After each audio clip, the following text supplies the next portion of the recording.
Dans le silence, entendons sa voix qui nous guide à chaque jour. Préparez le chemin du Seigneur qui vient nous sauver. Préparez le chemin pour accueillir sa lumière sacrée. Les montagnes et les vallées se plient sous son doux regard. Chaque pas nous rapproche de lui. Son amour brille dans le noir. Préparez le chemin du Seigneur qui vient nous sauver. Préparez le chemin. Mesdames et messieurs, la joie est pour nous de vous retrouver ce jour. Nous disons, nous glorifions le Seigneur pour la grâce qu'il nous accorde encore une fois pour ce nouveau numéro de l'émission Chemin du Bonheur. Chemin du Bonheur aujourd'hui, nous avons pour thème ma famille oasis de paix. Ma famille oasis de paix. Et pour aborder ce thème, je ne suis pas seul. Je suis accompagné par les pères Patient Safari, Bigo, Bire, mon père Patient. Bonjour père Patient. Bon après-midi. Merci. Père Patient, il est de quelle congrégation? Oui, merci, monsieur le journaliste. Oui. Je suis Père Patient Safari Bigombire. Oui. Je suis membre de la congrégation de la mission, communément appelée Lazariste. Et nous sommes une société de vie apostolique, de droit pontifical. Et nous venons de faire 400 ans de l'existence au monde entier, mais aussi 100 ans de la présence des Lazaristes au Congo. Mais à Goma, vous n'êtes pas... Et à Goma, nous venons de faire une année. À Goma, une année. Une année que nous sommes arrivés, nous sommes encore dans l'implantation. Et juste, nous avons notre adresse ici en ville. Alors, mais quand on voit Lazariste, il y a un mot Lazare. Lazare. Oui, ça veut dire quoi? C'est une très bonne question. Pourquoi Lazariste? Le Lazariste, Oui. ce n'est pas de dire que c'est le Lazare qui est le fondateur. Oui. Plutôt, notre fondateur, c'est Saint Vincent de Paul, les Français, donc au XVIIe siècle. Alors, quand il a commencé la congrégation il y a 4 siècles, il a bénéficié d'une maison qui était située dans l'avenue Saint-Lazare. Et à travers cette avenue, alors le missionnaire qui sortait pour l'apostolat, et les pauvres nous avaient appelés donc comme surnom Lazariste au lieu de dire les gens qui viennent de Saint-Lazare. Merci beaucoup, Père Patient Safari. Je pense qu'on aura dans d'autres émissions, par la grâce de Dieu, l'occasion de découvrir c'est quoi la congrégation de Lazaristes. Mais et pour bien commencer, nous débutons par cette prière Baba Yetu. Les Sifiwe et on nous joue la chanson Baba Yetu de l'autre côté. La prière.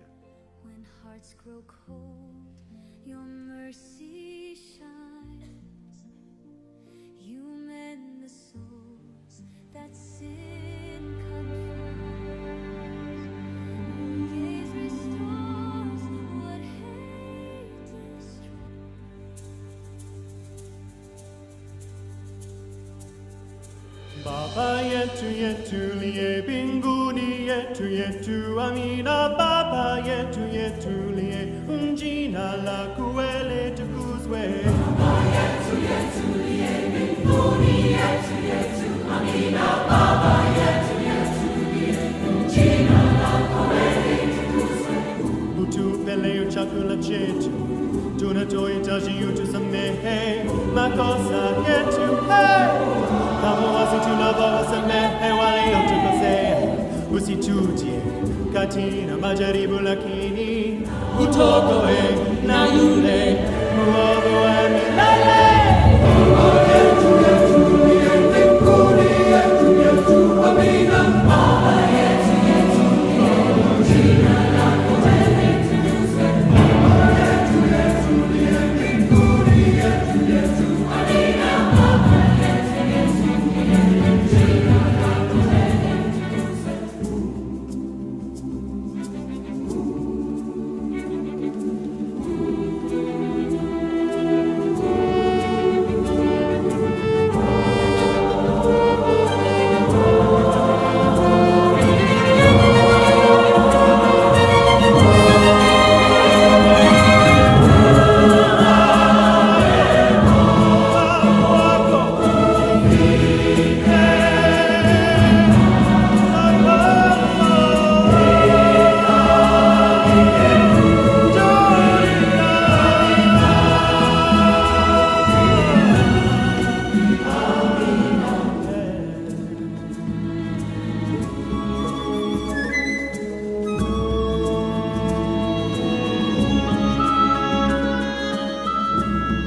kuna chetu tunatohitaji utusamehe makosa yetu, kama wasi tunavyowasamehe waliotukosea, usitutie katika majaribu, lakini utuokoe na yule mwovu.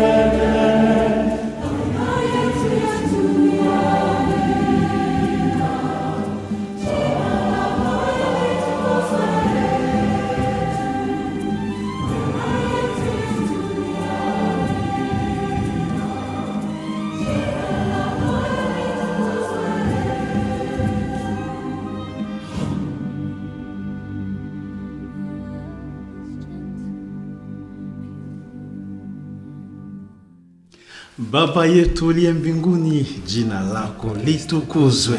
Alors, c'est chemin du bonheur sous le thème famille Oasis de paix.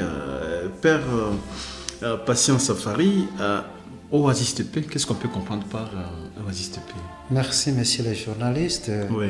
Oasis de paix, on va entendre aussi une famille qui est aussi constructive de la paix. La paix. Alors, comme la famille est généralement entendue comme un ensemble de personnes qui vivent ensemble, qui partagent la parenté et les liens familiaux, mais aussi l'alliance par mariage, par la cohabitation, par l'adoption, mais aussi peuvent se comprendre comme un foyer. Alors, le foyer de la paix, et là où il y a le calme, et là où il y a le fraîcheur, là il y a aussi des détentes, on peut se détendre là-dedans. C'est un peu ça en général. L'oasis qu'on peut trouver dans la famille, mais aussi qui englobe aussi la paix, la tranquillité, le calme. Tout cela prend source dans la famille parce que la famille, c'est le début. La construction de la paix commence par la famille. Comme on dirait aussi, l'Église commence par la famille. Comme qui dit, le royaume de Dieu, le royaume du bonheur commence déjà par la famille. Même la nation commence par la famille. Alors, quelle est l'origine de la famille, Père Patient? Bien, merci le journaliste. L'origine de la famille, nous pouvons comprendre dans le sens biblique que c'est grâce à l'appréciation de notre Dieu qu'il a créé l'homme à son image. Et en créant l'homme à son image, il a créé aussi la femme. Et à partir de l'homme et la femme, vivant ensemble, ils ont constitué la famille. On trouve cela dans le livre de la Genèse, 2e chapitre, et au 18e verset. Quand Dieu créa l'homme et la femme, il voyait que c'était bon que l'homme ne devait pas vivre seul. Il fallait qu'il vive dans une société, dans une communauté humaine. Et c'était là qu'a commencé la famille, mais aussi avec la référence de la Sainte Famille de Nazareth. Donc il y avait Jésus, Marie et Joseph qui vivaient ensemble dans la Sainte Famille constituée, la Sainte Famille de Nazareth. Et là on y trouve l'harmonie et la vie ensemble. Il y a les relations familiales qui s'en comprennent là-dedans. Mais aussi, dans toute la Bible, on peut en trouver plus de 300 fois qu'on cite le mot famille. 300 fois. 300. C'est que la fête de la famille, c'est une institution divine. Oui, c'est une institution divine. Ouais. Mais pour quel but Dieu a institué la famille? Dieu a institué la famille, monsieur le journaliste. C'est dans le but que l'homme ne puisse pas vivre seul, qu'il puisse vivre avec son prochain.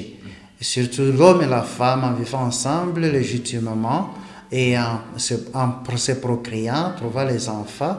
Alors les enfants trouvent les lieux de panissement dans la famille, là où ils peuvent partager leurs émotions, ils peuvent s'épanouir, ils peuvent trouver des conseils et la joie et l'amour familial. C'est qu'il n'y a pas famille s'il n'y a pas papa et maman.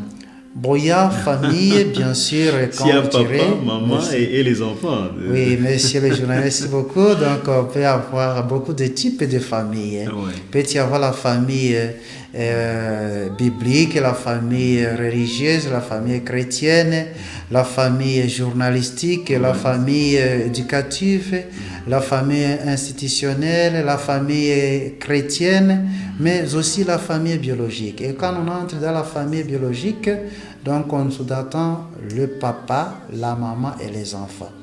Mais quand il y a aussi la famille religieuse, on peut s'entendre à plusieurs personnes qui vivent ensemble, qui partagent les mêmes intérêts, le même but, comme c'est le cas chez les religieux, qui partagent la spiritualité, le charisme et le même esprit du fondateur.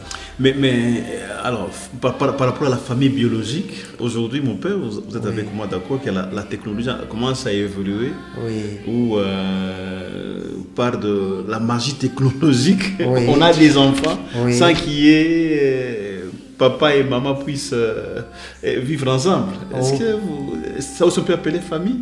Oui, monsieur le journaliste, à cette question, je pense qu'on entrerait dans l'éthique alors familiale, la morale familiale. Alors, l'éthique moderne a ses valeurs, mais aussi son défi. Et comme chrétiens, nous comprenons que la famille,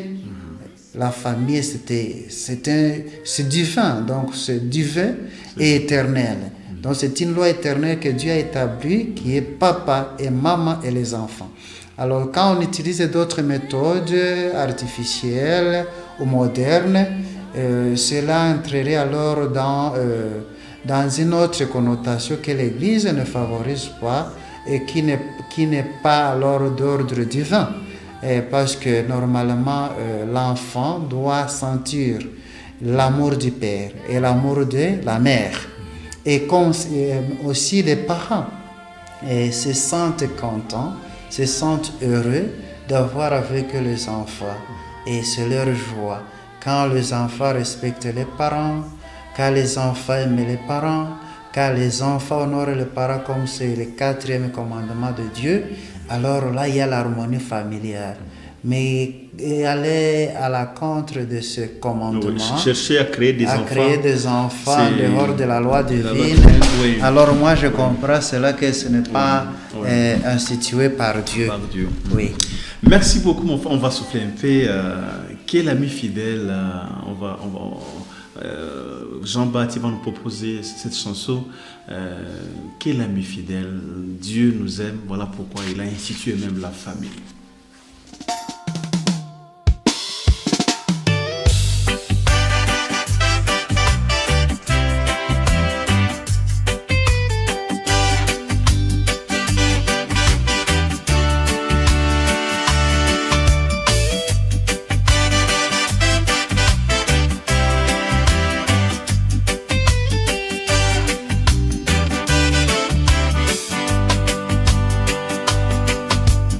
Why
l'ami fidèle, Jésus. Il est notre ami fidèle, Père patient. Vous êtes d'accord avec moi? D'accord. Oui. C'est l'ami fidèle. Il est l'ami fidèle, l'ami éternel. En fait, alors, la famille, parce que nous parlons famille, ma famille Oasis DP. Alors, au sein de la famille, on apprend beaucoup de choses. Oui, monsieur le journaliste. En famille, nous apprenons beaucoup de choses. Comme je l'ai dit au début, donc la famille, c'est la base du développement, la base de l'Église, la base de la nation. Et c'est de la famille qu'on apprend le respect, l'amour, le respect mutuel, la tolérance et l'entraide mutuelle, comme c'était le but du mariage même. L'amour mutuel, l'entraide mutuelle, mais aussi la correction fraternelle apprend en famille. Et c'est ainsi que la famille nous apprend beaucoup à respecter les prochains, à aimer les prochains, les voisins, à vivre ensemble. Et c'est une petite communauté, les parents et les enfants. Et ça nous apprend aussi à vivre en société, avec les autres familles, avec les autres d'autres origines linguistiques ou ethniques. Alors on vit ensemble comme frères, comme sœurs. Ça commence en famille.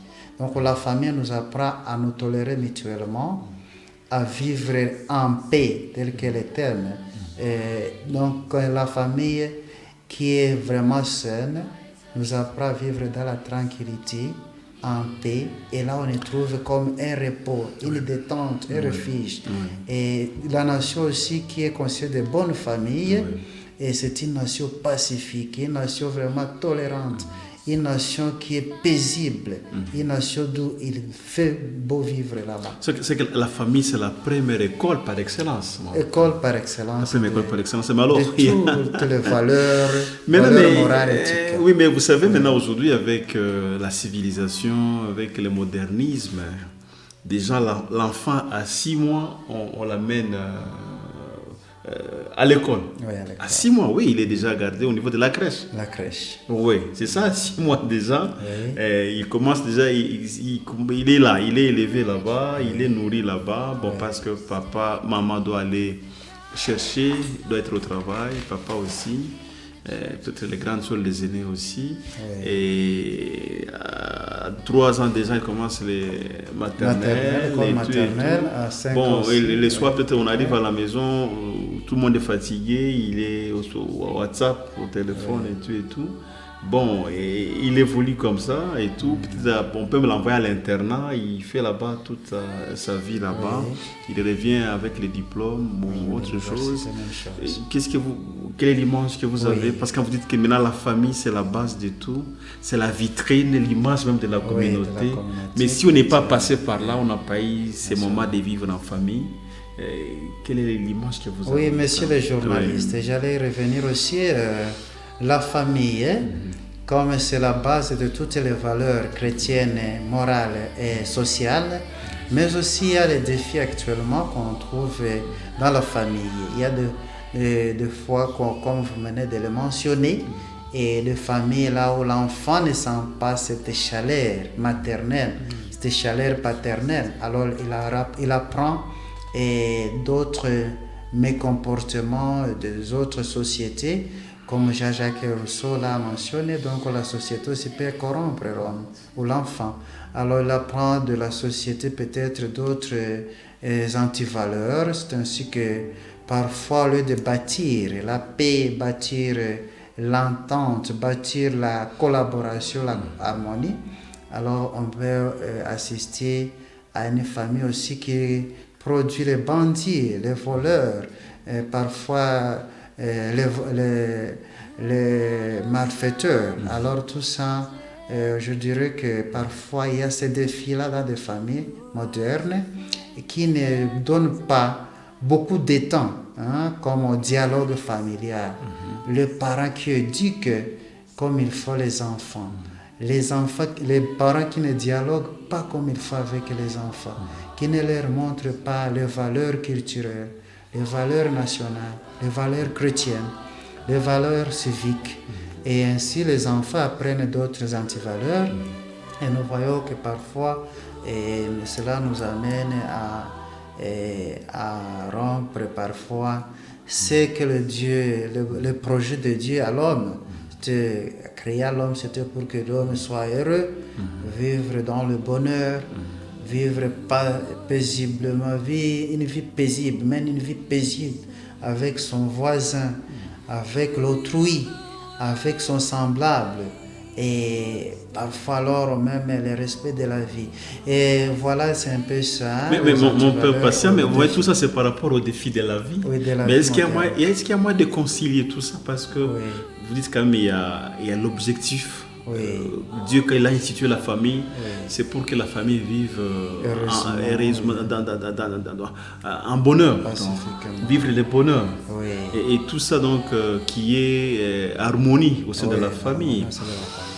Alors, comment on peut concilier tout ça, mon père?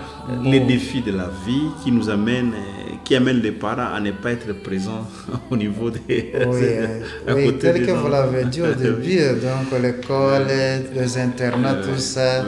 Et moi, je dirais, comme je l'ai dit au début, alors, à l'absence des parents, du père et de la mère, et il y a l'autre parent qui doit jouer ce rôle. À ce moment-là, c'est l'enseignant à l'école. Et ça doit être la maman éducatrice à l'école maternelle ou dans la crèche. Ça doit être aussi celui-là qui emploie le travailleur.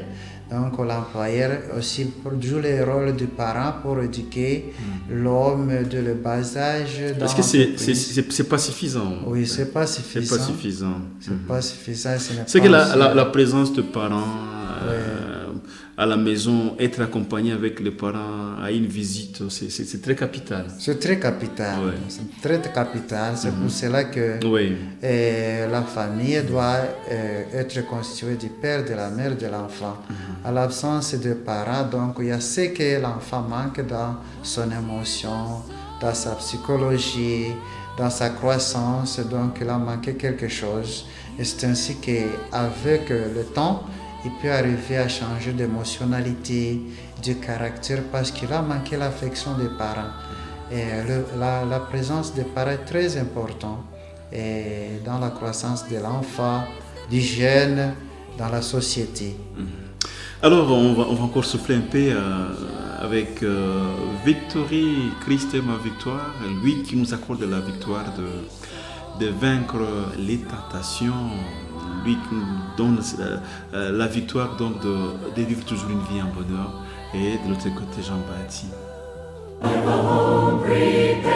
Where the saints abide just over in the glory land, and I long to be by my Savior's side just over in the glory land, just over in the glory land. I'll join us in the happy angel band just over in the glory land, just over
Merci beaucoup Jean-Baptiste, Père Patient. Nous parlons en fait de la famille. Oui. Famille oasis de paix parce que... Alors,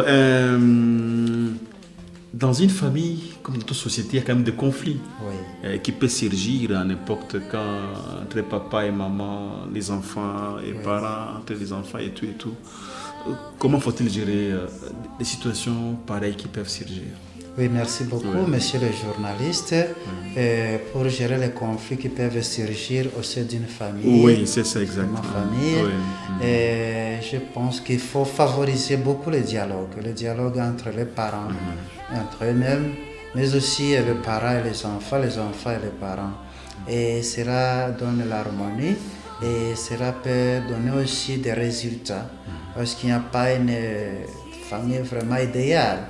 Même si on a évoqué la Sainte Famille de Nazareth, où il n'y a pas de Jésus, Marie et Saint Joseph qu'on a fêté hier, mais il n'y a pas une famille idéale, il n'y a pas de petits conflits. Et quand surgissent ces conflits-là, c'est mieux de favoriser le dialogue. Et le dialogue entre les membres de la famille peut favoriser, peut construire, peut amener à la paix au sein de la famille. Le dialogue est très important dans la famille. Et même dans toutes les familles, que ce soit famille biologique, famille religieuse, famille chrétienne, famille intellectuelle. Il y a aussi l'écoute. Mais comment on peut favoriser, encourager l'écoute entre parents et enfants? Souvent on sent qu'il y a une distance entre les parents et les enfants. Comment on peut encourager ça? Oui, en traversant aussi aujourd'hui ce que nous vivons avec la technologie, donc la modernité, on peut vivre même dans les maisons différentes, dans les mêmes membres de famille.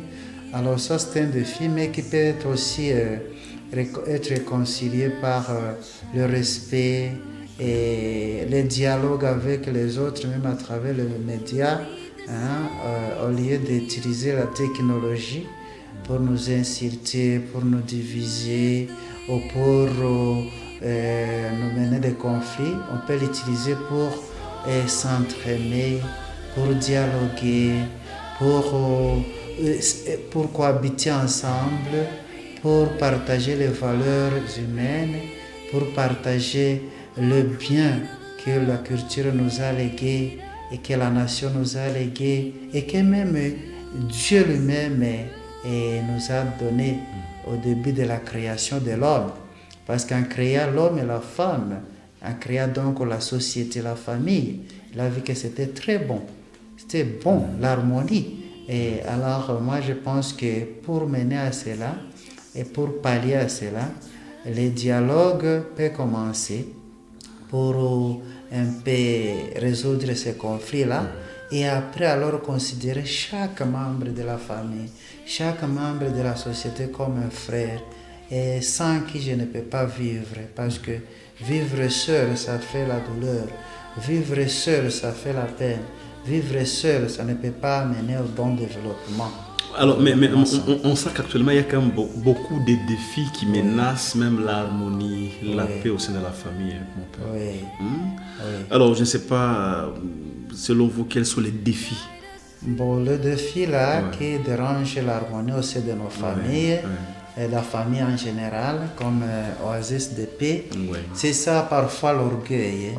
Quand on sait ça l'orgueil, et quand on cherche ses intérêts, avant de chercher la cohabitation avec l'autre pacifiquement, d'une manière pacifique, alors il y a ce défi-là, il y a cette tension-là. Alors moi je pense que comme frères et sœurs dans la création et dans l'humanisme, nous devons éviter l'égoïsme, éviter de chercher les intérêts personnels, plutôt chercher à ce que l'autre aussi soit content, l'autre aussi soit vivant, l'autre aussi soit vraiment dans un lieu confortable, un lieu de fraîcheur, un lieu pacifique, un lieu paisible, un lieu de détente. Alors comme le pape aussi, François le soulignait, avoir vraiment ce sens d'appartenance et inviter l'autre aussi à vivre paisiblement parce que ce monde, c'est une maison commune. C'est une maison commune. Alors, c'est une maison commune et partager tout dans l'amour, respecter l'autre comme un frère, respecter le voisin autrui comme mon frère, comme ma soeur, comme une partie aussi de mon corps. Je crois que c'est ce respect mutuel, cette considération mutuelle qui peut nous amener à pallier à ces conflits et à cette crise dans nos familles. Merci beaucoup, mon père patient. Alors, sitasumbuka kwako Mungu anatutunza. Merci Jean-Baptiste de nous proposer sitasumbuka kwako Mungu ndiye baba yetu.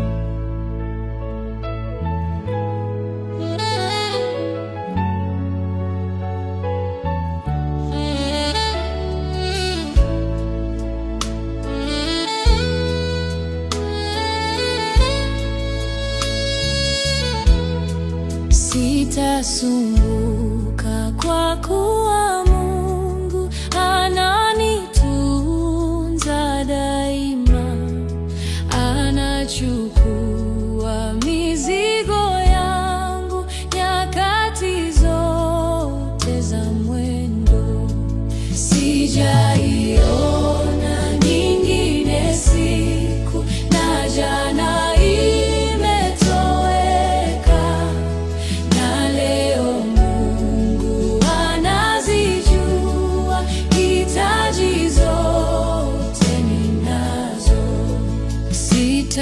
sitasumbuka kwa kuwa Mungu ni baba yangu kabisa, hawezi kunisahau mimi ingawa akijificha.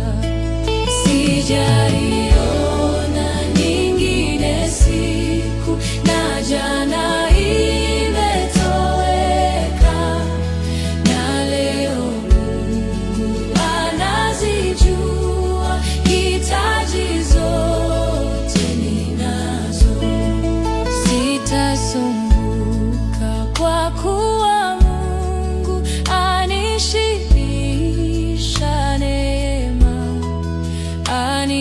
yote yanifayo kwa roho yangu na mwili. Sijaiona nyingine siku na jana imetoweka, na leo Mungu anazijua hitaji zote ninazo.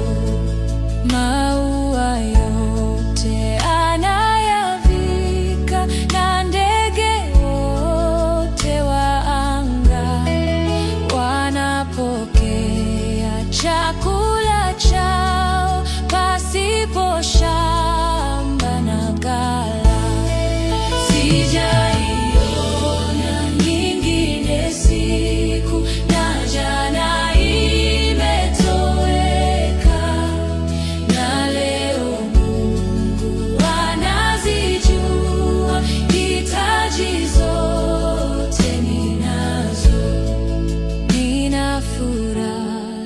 katika Bwana, na kama ndege naimba, najua kwamba nyakati zote babangu ananitunza.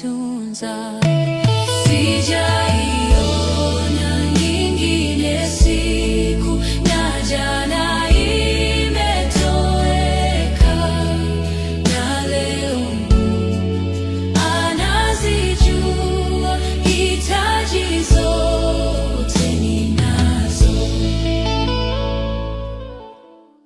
Mungu Baba wetu ndiye anatupatia, anajibu kwa mahitaji yetu, anatupatia chakula, mavazi, maji ya kukunywa, anatulinda ukingo. Na ndio kwa maana mwimbaji anasema sitasumbuka kwa kuwa Mungu ndiye baba wa yote. Alors, Père Patient, Mungu ndiye baba yetu. Mwema sana. Mwema sana. Na ndani ya jamaa baba ndiye kichwa wazazi ndio wanakuwa kama vile viongozi, vichwa ndani ya jamaa. Wanaweza kujua role gani kwa kuweza kukamilisha ama kuconstruire, kuleta klima ya amani ndani ya nyumba? Merci beaucoup, monsieur le journaliste. Oui. Très bonne question. Oui. Quel est le rôle des parents? Kama wazazi wanasimamia Mungu ndani ya jamaa. Ndio kichwa kabisa. Wazazi ni Mungu ndani ya jamaa. Msingi kabisa ya mapendo, msingi ya masikilizano, msingi ya ile klima ya amani mjamaa. Ndio wazazi wanaweza wakasaidia watoto kwa kuwalea vizuri, kama vile Mungu alipenda watu wote waishi pamoja, na ni wazazi wanaweza kufuta wale watoto ili wakiwa wadogo waanze pendana kati yao, wasaidiane kati yao, waweze kupendana ya kweli kama watoto wa Mungu, watoto wa nchi na watoto wa eklesia. Na hivyo inatuleta kuona mapasha wazazi na mapasho ya watoto kwa wazazi. Mapasho ya wazazi ni kulea watoto, leur assurer une éducation morale saine, une éducation sociale saine, une éducation spirituelle saine, une éducation chrétienne. Juu Mkristo hawezi fanyizia mabaya mwingine Kristo, mwingine mtoto wa Mungu, mwingine mtu ni mtu mwana vala Kristo. Kama alipata ile education morale, anajua kama mema ni ya kufanya, mabaya ni ya kuacha. Ataweza kufanya mema, kupenda ndugu, kupenda dada, kumheshimu baba, kumheshimu mama na wengine wazazi wote. Na hivyo na watoto nao wanapasha heshimu wazazi. C'est que les enfants aussi ont un rôle à jouer, pour amener un climat de paix dans le sein de la famille. Ils peuvent jouer ce rôle comment, mon père? Ils peuvent jouer ce rôle entre eux, en facilitant, en favorisant aux parents de les éduquer moralement, spirituellement et socialement.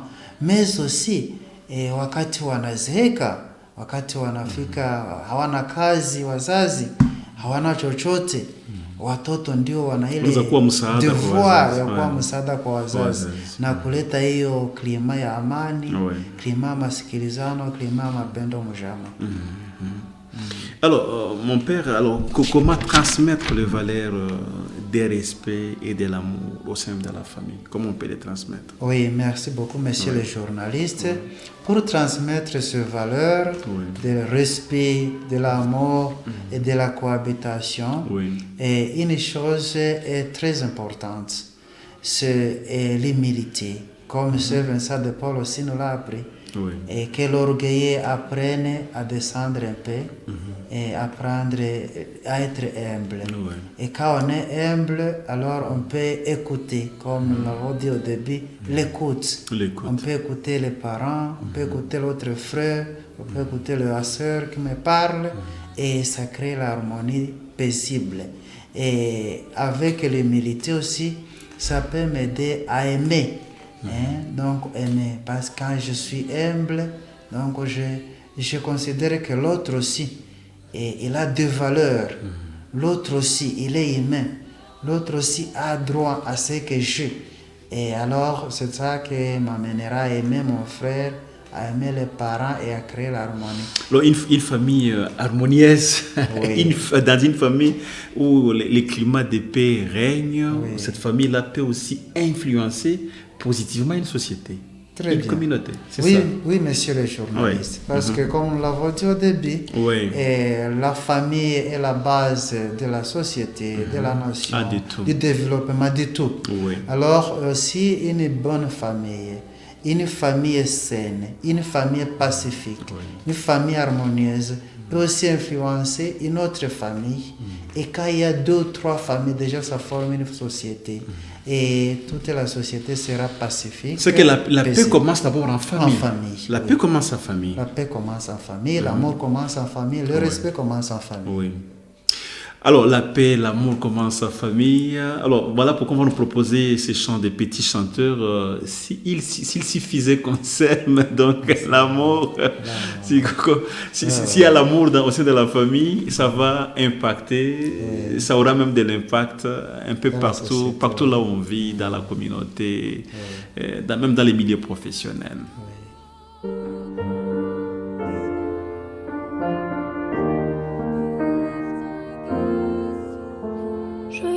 Son visage, je décline son corps, et puis je l'imagine habitant mon décor. J'aurais tant à lui dire, si j'avais su parler, comment lui faire relire au fond de mes pensées. Mais comment font ces autres à qui tout réussit, qu'on me dise mes fautes et mes chimères aussi. Moi j'offrirai mon âme, mon cœur et tout mon temps, mais j'ai beau tout donner, tout n'est pas suffisant. S'il suffisait qu'on s'aime, s'il suffisait d'aimer, si l'on changeait les choses un peu, et qu'on aimant donner, s'il suffisait.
Il suffisait de main pour changer ce monde. On appelle patient. Des enfants qui chantent l'amour. Il suffisait qu'on s'aime pour qu'on vive le paradis sur terre. Ça vous inspire aussi quelque chose, ces enfants? Oui, monsieur le journaliste, ces enfants vraiment sont formidables. Sont formidables. Les petits nous chanteurs enseignent vraiment à travers leurs chants de nous aimer. Vraiment, il suffit d'aimer pour changer le monde. Il suffit d'aimer pour planter le royaume du bonheur dans ce monde. Il suffisait qu'on s'aime, mais le diable est aussi là. Oui. Voilà pourquoi on vit des fois des tensions aussi dans la famille. Les tensions, ce n'est pas Dieu qui amène des tensions de la famille, c'est le diable. Alors maintenant, quel est le message, quel est le conseil? Il y a des familles qui traversent des tensions où papa et maman, il y a des incompréhensions entre parents, entre enfants, entre parents et enfants. Qu'est-ce qu'il faut qu'on fasse, mon père? Oui, monsieur le journaliste, comme message pratique, conseil pratique que nous devons laisser à nos familles.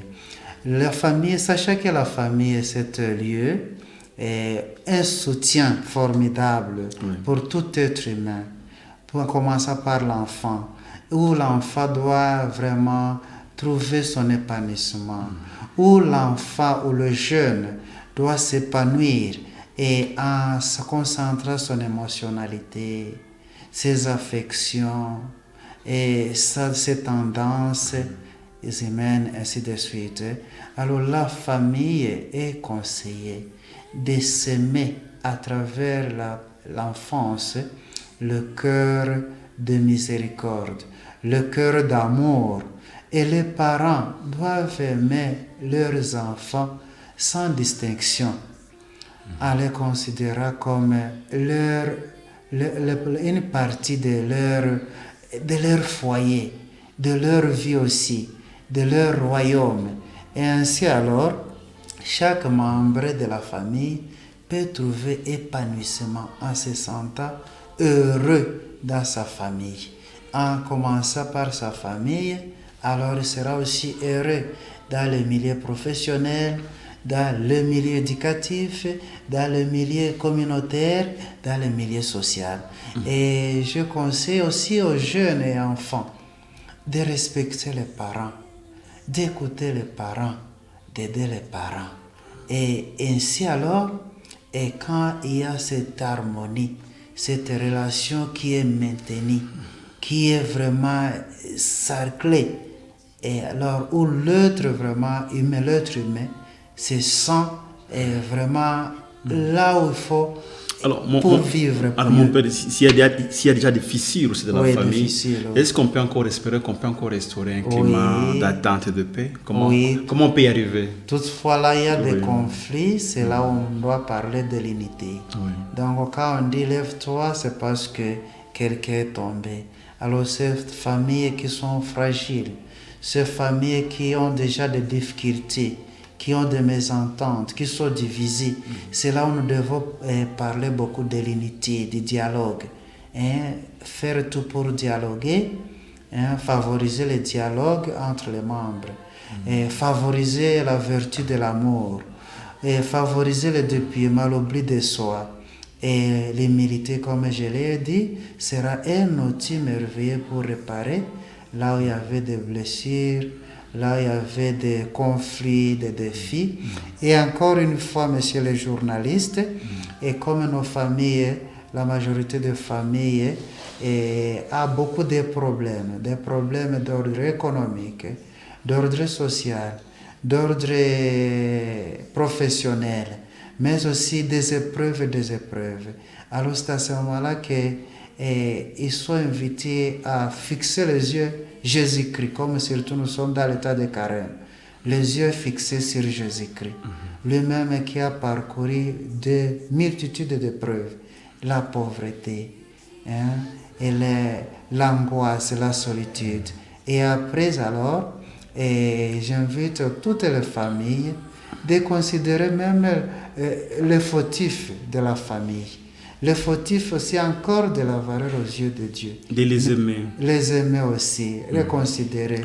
Leur dire que malgré qu'ils sont tombés dans la faute, malgré qu'ils ont échoué, et Dieu a encore un plan merveilleux devant eux. Alors, mon père patient, aujourd'hui, en fait, nous parlons, notre thème, c'est ma famille, oasis de paix. Et ça, c'est un rêve pour tout parent. Même un enfant rêve qu'il vive, qu'il puisse évoluer dans une famille où règne la paix, où il y a attente. Alors, pour finir, parce qu'on va bientôt se quitter, pour finir, quel est le conseil donneriez-vous à tous ceux qui nous sont de nous suivre à ce moment, pour arriver à avoir une famille où vit la paix, une famille, une oasis véritable de paix? Merci, monsieur le journaliste. À tous nos auditeurs qui nous écoutent, je conseillerais toujours de commencer à implanter la paix individuellement et personnellement. Parce que bâtir la paix, bâtir et construire un lieu paisible, un lieu de détente, un lieu de fraîcheur, ça doit commencer par moi-même. Moi-même, je vais semer la paix. Je vais aimer l'autre en premier lieu. Moi-même, je dois considérer l'autre comme part de la création. Moi-même, je dois considérer tous les vivants comme aussi membres de la communauté, parce que la terre, c'est notre maison commune. Alors tout ce que produit la terre, les richesses, les cultures, et les avantages, s'ils sont mes avantages, l'autre aussi petit qu'il soit, il a besoin de ces avantages. Alors c'est ça l'amour, la culture de l'amour. L'amour doit commencer par moi, m'oublier et aimer l'autre. Et me donner le pas, faire un pas en premier lieu vers l'autre. Alors cette approche-là nous aidera et vous aidera vous tous à bâtir un lieu de famille où il faut beau vivre. Là où chacun, comme enfant, dit voilà, et ma famille c'est un petit ciel. Voilà, ma nation, c'est un petit ciel. Merci beaucoup, Père Patient Safari. Ma famille Oasis de paix, c'était un thème qu'on a développé aujourd'hui. C'était un privilège d'être avec vous. Oui, merci beaucoup. Merci beaucoup, Patient Safari. Peut-être prochainement, on sera avec vous, Père. Je rappelle que vous êtes la congrégation de la mission Lazariste, une nouvelle congrégation à Goma. Merci beaucoup pour tous ces moments qu'on a passés avec vous. Et nous, on va se quitter avec ce chant. Ma force est en Christ. Il est vrai, peut-être vous traversez des moments un peu compliqués, difficiles, mais si vous voulez vivre le bonheur familial, une véritable... vivre l'oasis de paix dans votre famille, réfugiez-vous aussi en Christ. Christ apporte le bonheur, Christ apporte la paix. Voilà pourquoi on va se quitter sous ces mots. Ma force est en Christ. Merci et merci. Très prochainement. C'est moi qui vous remercie, monsieur le journaliste. Merci, Patience. Merci. Merci. Merci.